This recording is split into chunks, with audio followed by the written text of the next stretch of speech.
What's up, everybody? It's Garth from Gamercade. Check out the podcast every week.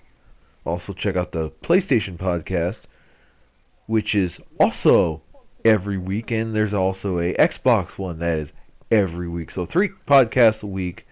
If you want to check all those out, you can check out the website below that will feature those podcasts, or you could check us out on iTunes as well, or any other place that you do get your listen to podcasts. Um, but for me, iTunes is the most convenient one. iTunes, the website, you can do all that great stuff. There you have it. So today, I was going to talk about my favorite generation, my personal favorite generation. Okay, we all have those generations, and I think everyone's generations probably is what they grew up with, at least from my experience. And I think a lot of people that I have spoken to, about their favorite generations is always them growing up as a kid and them experience things. And I was actually I get the most memories out of the sixth generation for some reason. I think it was the best time to be a gamer at that time. It was the industry was at its best in that time. There were so many games. There were so many, you know, just so many great things at that time. And I remember myself being as a kid, being a subscriber to Game Informer, and I was super big on Game Informer back then. I couldn't wait to get it. And I was always, you know, looking at reviews, looking at the magazines and stuff. That was great. Sony. I was always PlayStation guy. I've always been a PlayStation guy, and Xbox was my first console out of that generation. I never owned the Dreamcast. People consider the Dreamcast also a part of that generation, which it is. But I never played that, and but I played GameCube. I had all the rest of them. So the GameCube also I got last out of that, and that was just an amazing system. Now I didn't have that many games for it because I don't feel like GameCube had that many games in the first place. But when it did deliver games, they were great games, and they had superior multiplats to PS2. They didn't look as good as Xbox, but they still looked very good. And I remember loving the controller to that console. The controller to the GameCube is so amazing. Button layout wise, it could be a little bit better, but I'm talking about actual comfort wise. The GameCube controller is absolutely phenomenal. It steals the entire controller for comfort. Now, button-wise, I'd probably have to say the PlayStation because the buttons are in the cross format. If you play that button layout for GameCube controllers for sports games, you're screwed. It's a lot harder to play sports games on a GameCube than it is a PS2 or Xbox. So, because the buttons they're not all over the place. They had like one big button, a small button, then they had two jelly bean buttons. So it was, all over the place. It was unique, okay? It was unique. And then they had the terrible right stick. Now, this right stick didn't have any edges on it. It was just a stub. So you could easily lose your grip of it or whatever. I wasn't that big of a fan of it. But supposedly that wasn't even supposed to be a right stick. It was supposed to be used for Smash Brothers, which I didn't play Smash Brothers. I'm not a Smash Brothers fan. So, I'm a fan of just the original right stick. So, but anyways, we had that. You guys remember that generation? There was a deal with Sony where they had certain games online only, but Xbox they couldn't have online because it was like under the contract. Like the Tony Hawk games were online, but the Xbox Tony Hawk games weren't. But even though they were the superior version graphically, you wanted to get those games on PS2 because they played online. Now I didn't play online in that generation, so I can't speak, Halo. I can't speak Halo or SOCOM or anything like that.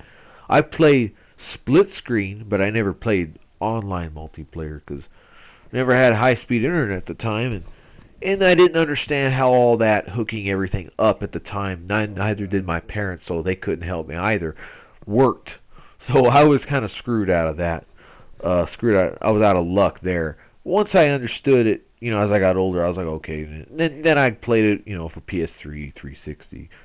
You get you get. But yeah, that was such a great generation. There was a game that came out every single week, regardless if it was good or not. It was AAA. You didn't have to, have people making fun of it. Oh, like, oh, this is indie, this is indie, this is indie. It was just more of a consistency of just games coming and coming fast at a fast rate.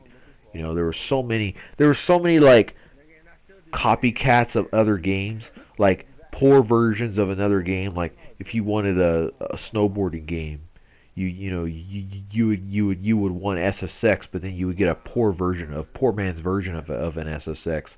Or if you wanted a snowboarding game, you would want like an Xbox so you can get amped, or you can get Transworld snowboarding, or even if you wanted a GameCube, if you like the 1080 games, you can get the 1080 Avalanche. So there was a lot more varieties. You guys remember, as a huge wrestling fan as I am, you viewers probably you may not be, but remember when you guys had the wrestling games, and it was each console had a different wrestling game. It wasn't the same game for every other console. It wasn't WWE 2K for the both consoles. No, it was his own. Each console had its own exclusive wrestling game, and this was probably one of my favorite things about the generation because you got, if you liked all three, then you got three great wrestling games that did three things,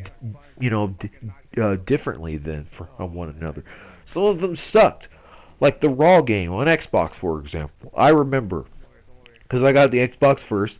I remember being so excited because I had played SmackDown 1 and 2 on PS1 for the longest time. When I traded in my PS1 for an Xbox, the first game I got was Raw, and I got Legends of Wrestling. Boy, I was disappointed in those.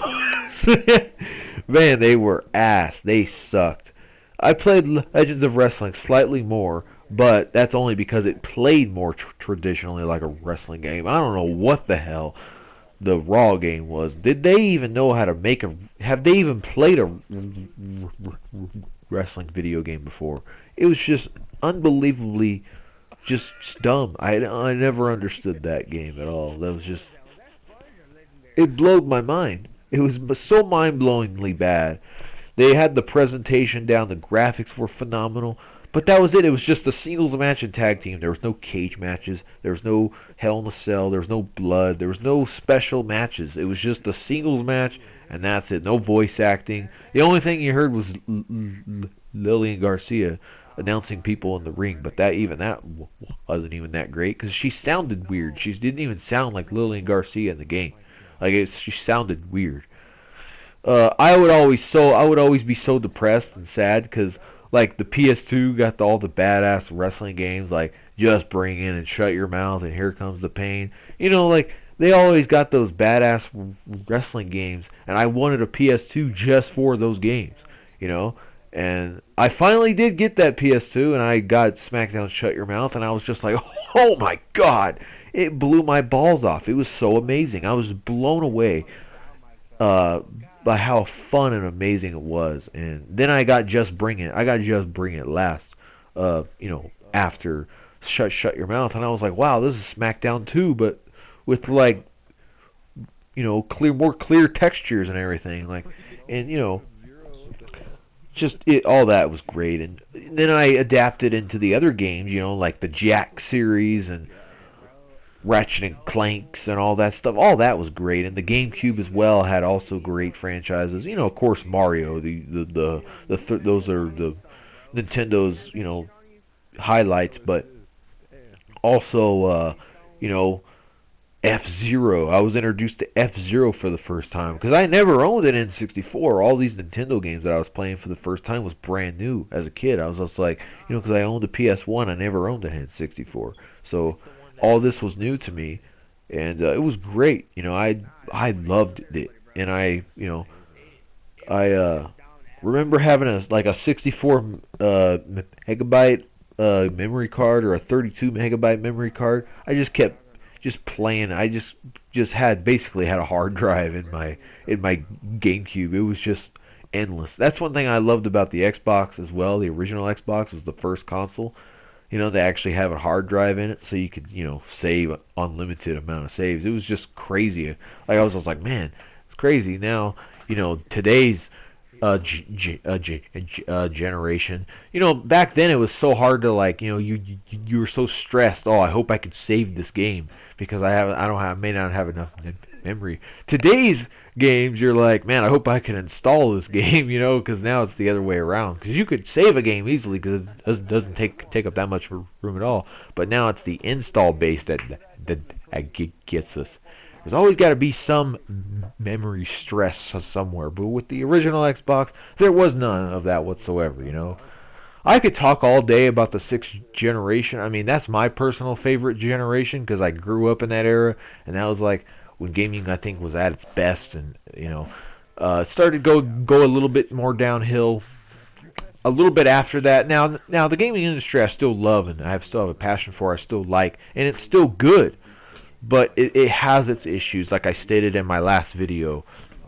And it's sad and disappointing, but at the same time, I wish I can go back and relive some of those, you know, games from that the sixth generation. We had more wars back then. Like the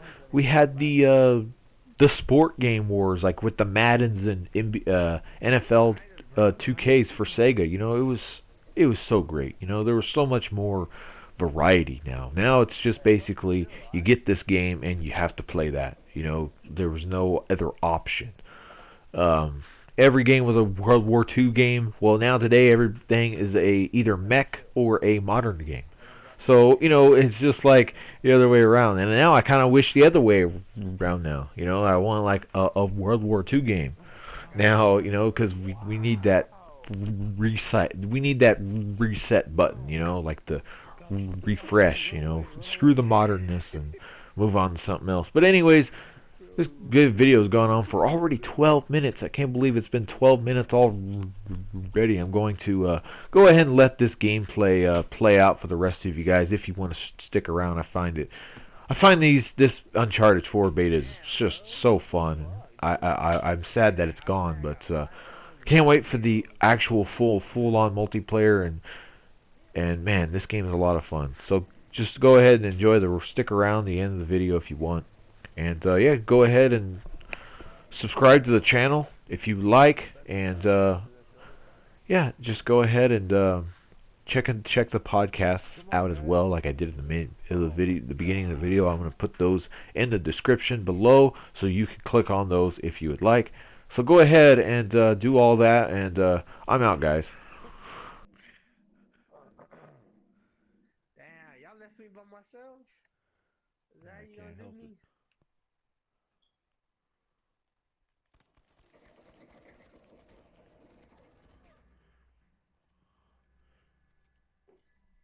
And here we go. Again.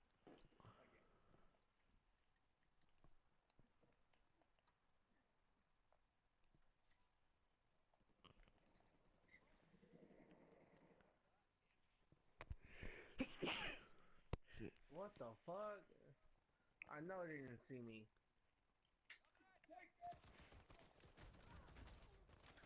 Nah, but I'm talking about like around the corner and shit. I don't know how they fucking touch me. Oh my god, look out, got Aztec. Oh, man, that was a good try, though. I'm doing terrible. Get him, Jeffy. I fucking heard him for you.